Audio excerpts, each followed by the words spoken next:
Okay, sanibona, ngiyethemba niyaphila. Namhlanje ngithi ake ngikhulume nalaba bantu ababona ngazuthi bayazondwa emakhaya. Iy'hlobo zabo ziyabazonda ngoba nakho zingabaqashi. Like uma nginebhizinisi mina bese ngingafuni ukuyiqasha ingane ka-anti, mhlawumbe nje umuntu oyisihlobo nasekhaya. Then khona kubuhlungu kodwa there is a cause yalokho. There is a reason yalokho. Because other people bal misuse le position abalitholile, opportunity obanikeza yona abayiphathi kahle. Umsebenzi wabo abawenzi kahle, abazimiseli ekwenzeni umsebenzi. Ngizolinganisa nje uma kuwukuthi there is a duty ekhona which is due on Monday, and leyo duty itholakale nge-Friday.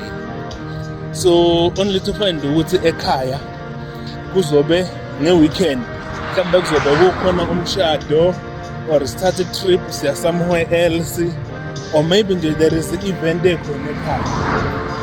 Mina la ngisebenza khona, umphathi wasemsebenzini wami mhlawumbe ukhazini wami. So sengizohlala-ke ngingawenza umsebenzi, ngingabheki izinto engisebenza ngazo, ngoba ngithemba ukuthi izothi uma ifika iMonday la umphathi la ukhazini esefuna khona lezi zinto eziphathelene nomsebenzi, ngizobe sengiqhamuka ne-excuse yokuthi hawu ndoda, ubonile nje, uyazi nawe ukuthi ekhaya bekade kunalo msebenzi, uyazi ukuthi bengingekho ekhaya for the whole weekend. So angithi yabona, by that time when usubhizi kuya-explainer, awusawusubmithile lo msebenzi okumele usubmithe, lezi zinto bekumele uzenze awusazenzanga, caused by ukuthi you take advantage ukuthi la usebenza khona uqashwe umzala wakho, uqashwe mhlawumbe isihlobo sakho kanje, of which is totally wrong. Ukube ubuqashwe umuntu eningazani, mhlawumbe umuntu ofike usumazi ngoba nakho esekuqashile, you are going to make sure ukuthi umsebenzi uyawenza and uwenza on time. So iyona nto leyo ngenye yezinto edala ukuthi kubonakala engazuthi iy'hlobo azifuni ukuniqasha, kanti sizilahlekisela thina ngamathuba emsebenzi.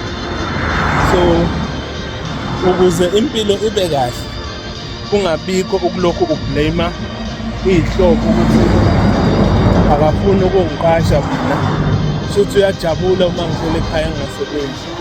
Just try ukuthi if ever you get any chance, ubese uyazibonakalisa ukuthi ngempela you are desperate for umsebenzi, not ukuthi you will take an advantage ukuthi ngoba nakho kuyisihlobo, ngoba nakho mhlawumbe kuwumngane angisezokusebenza.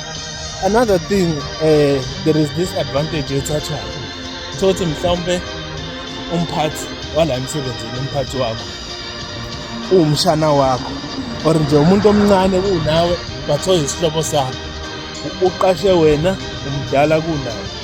You will then also take an advantage yokuthi hayi vele umshana lo uyangihlonipha, mina ngumalume wakhe, so uzo-understanda noma sengimchazela isizathu sokungawenza umsebenzi.